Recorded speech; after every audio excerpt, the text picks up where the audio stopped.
Hotel style బాబాయ్ చట్నీ అంటే ఎంతమందికి ఇష్టం? ఎవరికి ఇష్టం ఉన్నారండి?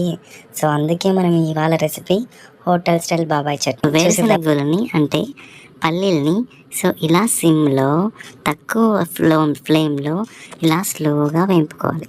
సో అక్కడే ఉంది మనకు ఎమ్మీ టేస్ట్. సో చట్నీ మనకు టేస్టీగా హోటల్ స్టైల్లో రావాలి అంటే సో లో ఫ్లేమ్లో ఇలా వేరుశనగలని శనక్కాయలని ఇలా తక్కువ ఫ్లేమ్లో వేపుకోవాలి.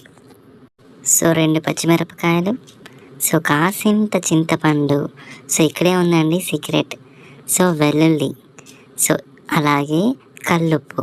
సో కల్లుప్పులో ఐరనింగ్ అనేది హెవీగా రిచ్గా ఉంటుంది. సో మస్ట్ అండ్ యూస్ కల్లుప్పు ఓన్లీ. సో రాక్ సాల్ట్ని యూజ్ చేయండి. సో మనం ఏంపి పెట్టుకున్న పల్లీల్ని అలాగే దాని కన్సిస్టెన్సీకి సరిపడా వాటర్ని వేసుకొని మిక్సీలో రప రుద్దుకోవాలండి. సో తాలింపు వేసుకుంటే చట్నీ ఎమ్మీగా ఉంటుంది. సో ఇక్కడే హోటల్ స్టైల్ ఆ చట్నీకి పోపు వేసుకుంటే హోటల్ స్టైల్ చట్నీ బాబాయ్ చట్నీ రెడీ అయిపోయింది. సో చూసారు కదండి. సో ఇంత ఈజీ అండి హోటల్ స్టైల్ పల్లీ చట్నీ. సో మనందరం కూడా ఇంట్లో ఈజీగా తయారు చేసేసుకున్నాం. Thanks for watching. సబ్స్క్రైబ్.